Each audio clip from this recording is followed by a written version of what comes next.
மேனேஜரை மேனேஜ் பண்ண கத்துக்கிட்டாலே போதும், வாழ்க்கை ஓடிடும் நினைக்கிறீங்க. உண்மையில பாத்தீங்கன்னா மேனேஜர்ஸ் உங்களை மேனேஜ் பண்ணல, நீங்க தான் உங்க மேனேஜர்களை மேனேஜ் பண்றீங்க.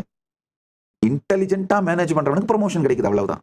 இல்லாத ஒரு பிரச்சனையை உருவாக்கி அந்த பிரச்சனையை உங்களை தவிர வேறு யாராலும் தீர்க்க முடியாது என்று மேனேஜரையும் மேனேஜ்மெண்ட்டையும் கன்வின்ஸ் பண்ணி கொஞ்ச நாள் கழிச்சு மேனேஜ்மெண்ட்ல நீங்களே அதை பத்தி கன்வின்ஸ் ஆயிட்டு, இப்படித்தான் இந்த அன்கான்ஷியஸ் ஃப்ளோ ஆஃப் லைஃப் நடக்குதுங்க.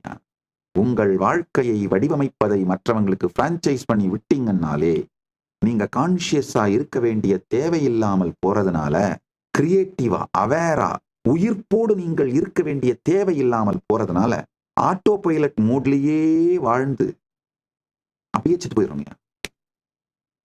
கர்மண்யே வாதிகாரஸ்தே மாபலேஷு கதாச்சனக மா கர்ம பலஹேதுர் பூர்மா தே சங்கோஸ்துவ கர்மணி.